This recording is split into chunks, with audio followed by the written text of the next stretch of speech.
बिस्मिल्लाहिर्रहमानिर्रहीम। अस्सलाम वालेकुम दोस्तों, उम्मीद करता हूँ आप सब लोग ठीक ठाक होंगे। काफ़ी देर से लोग जो है वो मुझे मैसेजेस कर रहे हैं व्हाट्सएप पे कि आप हमारे लिए सिंगापुर का वीज़ा अप्लाई करें, हमने आपके थ्रू अप्लाई करवाना है। तो मैंने कैसे अप्लाई करना है मैं लैपटॉप पे जाके आपको समझाता हूँ। आप खुद भी अपने लिए सिंगापुर का वीज़ा कैसे अप्लाई कर सकते हैं, कौन से डॉक्यूमेंट्स लगने हैं, फॉर्म कैसे जो फिलअप करना है, क्या सेटलमेंट कैसे करनी है, सारी चीज़ें मैं आपको लैपटॉप की स्क्रीन पे जाके समझाऊंगा कि आपने अप्लाई कैसे करना है। ठीक है जी। दूसरी चीज़ हांगकांग के बारे में। हांगकांग के बारे में बहुत सारे लोग पूछते हैं हांगकांग बगैर फीस के हम वीज़ा कैसे अप्लाई कर सकते हैं। जब आपका वीज़ा लग जाएगा तब आपने पैसे देने हैं। इस पे सारी डिटेल से मैंने वीडियो बनाई थी कि आपने डॉक्यूमेंट्स कौन से जमा करवाने हैं, फीस कैसे देनी है, पहले वीज़ा लगेगा फिर आपने फीस देनी है। ये सारा प्रोसेस आपने इमिग्रेशन के साथ डायरेक्टली कैसे करना है मैंने वीडियो डिटेल्स बनाई थी। इधर या इधर आपको आई बटन में नजर आ जाएगी, आप वीडियो देख ले, आपको हांगकांग के बारे में सारी डिटेल्स आप समझ जाएंगे। ठीक है जी। आज सिर्फ हम सिंगापुर का वीज़ा अप्लाई कर रहे हैं। मैं अब लैपटॉप की स्क्रीन पे चलते हैं और मैं सारी चीज़ें आपको यहाँ पे समझाता हूँ। ठीक है जी। मेरा वीडियो बनाने का कतई ये मकसद नहीं होता कि आप लोग मुझे कॉल करना शुरू करें या फिर मुझे कहें हमारा आप करके दें। वीडियो बनाने का मकसद होता है आप खुद अपना कर सके विदाउट किसी कंसल्टेंट, विदाउट किसी एजेंट या विदाउट किसी की भी हेल्प के बगैर आप अपना वीज़ा खुद अप्लाई कर पाएं। ये आपको मैं डायरेक्टली बताता हूँ लैपटॉप की स्क्रीन पे आके कि आपने कैसे अप्लाई करना है। आ जाए लैपटॉप की स्क्रीन पे। इस वक्त आप मौजूद हैं लैपटॉप की स्क्रीन पे और यहाँ पे सबसे पहले गूगल पे आना। आपने गूगल पे आपने लिखना है सिंगापुर ई वीज़ा, बस ये आपने टाइप करना है। और यहाँ पे एक लेटेस्ट अपडेट भी आई है फ्रॉम 11 मार्च 2022 से ये अनाउंसमेंट हुई थी कि अब पहले क्या होता था, आपको आप अगर सिंगापुर का ई वीज़ा ले लेते हैं या विजिट वीज़ा जो भी वीज़ा लेते हैं आपको एक ई पास की ज़रूरत पड़ती है। ठीक है जी। जो कि आपको एक फॉर्म की सूरत में या एक कार्ड की सूरत में आपको मिलता था एयरपोर्ट पे। ठीक है। लेकिन अभी क्या है कि अभी अपडेट ये आई है कि आपको ईमेल पे वो मिल जाएगा। आपको कहीं डिजिटल लेने की ज़रूरत नहीं है, ना ही आपको पासपोर्ट पे कोई स्टैंप वगैरह लगवाने की ज़रूरत है।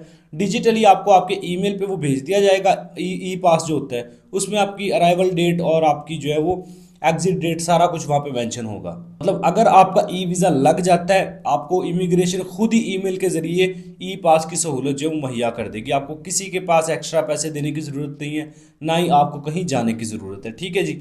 अब ये एक लेटेस्ट अच्छी अपडेट थी, ये भी आपको आपके साथ शेयर हो गई है। अभी आपने नीचे अच्छा सिंगापुर का ई वीज़ा लिखने के बाद आपने स्क्रॉल डाउन करना है। ये वेबसाइट आप यहाँ पे जहन नशीन कर लें, Singapore e visa online dot S G. ठीक है जी।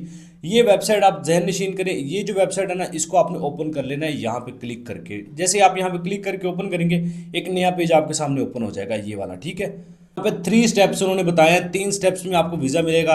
एप्लीकेशन फॉर्म को फिलअप करें, पेमेंट दे और अपना वीज़ा जो है ईमेल पे रिसीव कर लें। अप्लाई नाउ पे क्लिक किया, आपके सामने एक नया पेज ओपन हो जाता है।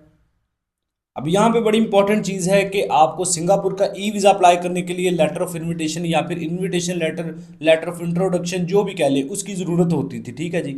इस वेबसाइट पे आप अप्लाई करेंगे आपको यहाँ पे ये देखिए लिखा हुआ है no letter of invitation are required to apply for Singapore visa with us. अगर आप हमारे साथ इस वेबसाइट पे सिंगापुर का वीज़ा अप्लाई करते हैं आपको इनविटेशन लेटर या लेटर ऑफ इंट्रोडक्शन या LOI जिसे हम कहते हैं लेटर ऑफ इनविटेशन, इसकी ज़रूरत नहीं होगी। ये भी चीज़ बड़ी परफेक्ट है कि आपको अलग से लेटर ऑफ इनविटेशन के चार्जेस नहीं पे करना पड़ेंगे। आप इधर ही सारा कुछ आपका पे हो जाएगा और आपको वीज़ा अप्लाई हो जाएगा। सिंपली करना क्या है, कोई इसमें रॉकेट साइंस नहीं है। फर्स्ट नेम, लास्ट नेम, अपना फ़ोन नंबर, ये सारा फॉर्म आपने फिलअप करना है।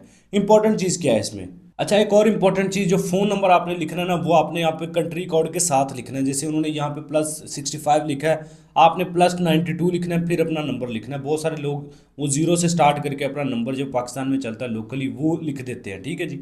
वो नहीं लिखना, आपने प्रॉपर यहाँ पे मेंशन करना है। ये सारा फॉर्म जब आप फिलअप करेंगे उसके बाद नीचे डॉक्यूमेंट सबमिट करने, आपने वाइट बैकग्राउंड फोटो सबमिट करनी है। आपने यहाँ चूज फाइल पे आप क्लिक करके अपनी जो वाइट बैकग्राउंड वाली फोटो है वो यहाँ पे अपलोड करेंगे। ठीक है जी।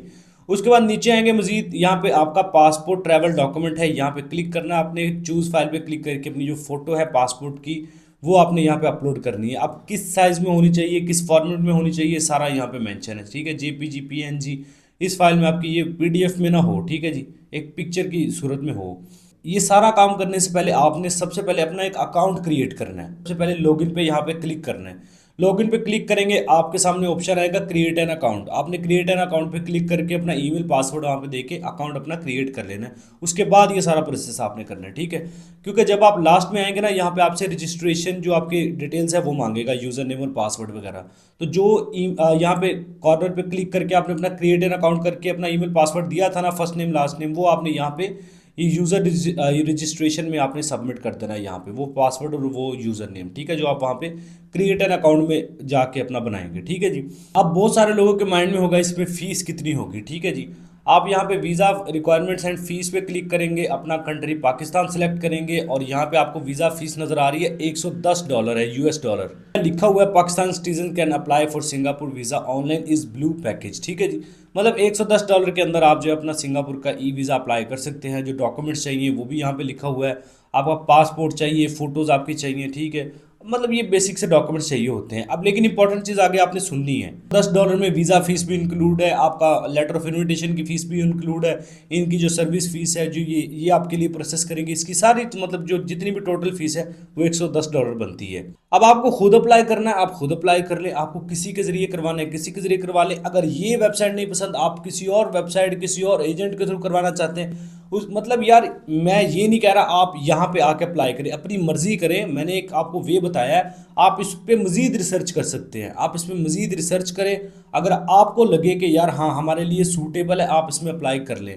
अगर आपको लगे नहीं यार ये ऑथेंटिक नहीं है, अच्छी नहीं है, या इसमें कोई प्रॉब्लम है, आप इस पर अप्लाई ना करें, ठीक है जी। मतलब मेरे कहने पे आपने नहीं देना, खुद आपने रिसर्च करके फिर इस पर कोई भी एक्शन लेना है। लेकिन मेरे पॉइंट ऑफ व्यू से देखें तो इसीलिए मैं सुजेस्ट अगर मैंने आपको किया ना, इट्स मीन ये ऑथेंटिक है तो मैंने आपको सजेस्ट की है। बाकी अगर किसी एजेंट या किसी कंसल्टेंट के थ्रू आपको $110 से सस्ता वीज़ा मिल रहा है और ट्रस्टेबल एजेंट है आपका, ट्रस्टेबल कंसल्टेंट है, आप फिर वहाँ उसकी तरफ जा सकते हैं। ज़रूरी नहीं कि इसके थ्रू ही करवाना है। मकसद ये है कि आपका फ़ायदा हो। अगर $110 से कहीं से भी मिल रहा है आप वहाँ से ले सकते हैं। अगर $110 से ज़्यादा मिल रहा है तो आप इसके ज़रिए ट्राई कर सकते हैं। बात आती है सेटलमेंट की। सिंगापुर में आप कभी भी विजिट वीज़ा पे जाके अपना वर्क वीज़ा नहीं ले सकते। आपको सिंगापुर में अगर आप विजिट वीज़ा पे जाते हैं, आपको वहाँ पे जाके जॉब ढूंढनी पड़ेगी। जिस जगह आप जॉब ढूंढेंगे, आपका एम्प्लॉयर आपको दोबारा इनवाइट करेगा। आपको पाकिस्तान, इंडिया, जहाँ से भी आप हैं वापस आना पड़ेगा। आपका एम्प्लॉयर आपको इनवाइट करके वहाँ पे दोबारा वर्क परमिट पे बुलाएगा। एक प्रोसेस को आप फॉलो करेंगे। ऐसा नहीं है कि विजिट वीज़ा वर्क वीज़ा में कन्वर्ट हो जाएगा। जॉब्स की ज़्यादा कोई वहाँ पे डिमांड नहीं है। अगर आप waiter, kitchen helper, delivery boy, इस तरह की जॉब्स, डी टाइप कैटेगरीज की जॉब्स के लिए जाना चाह रहे हैं तो ये एक अच्छा डिसीजन नहीं है। आप जो है वो अगर high level job like IT jobs के लिए जाना चाह रहे हैं, बैंकिंग जॉब्स के लिए जाना चाह रहे हैं, तो फिर आप जो है वो कहीं ना कहीं इस कंट्री की तरफ जा सकते हैं। काफ़ी ज़्यादा चांसेस हैं कि आपकी सेटलमेंट वहाँ पे हो जाएगी।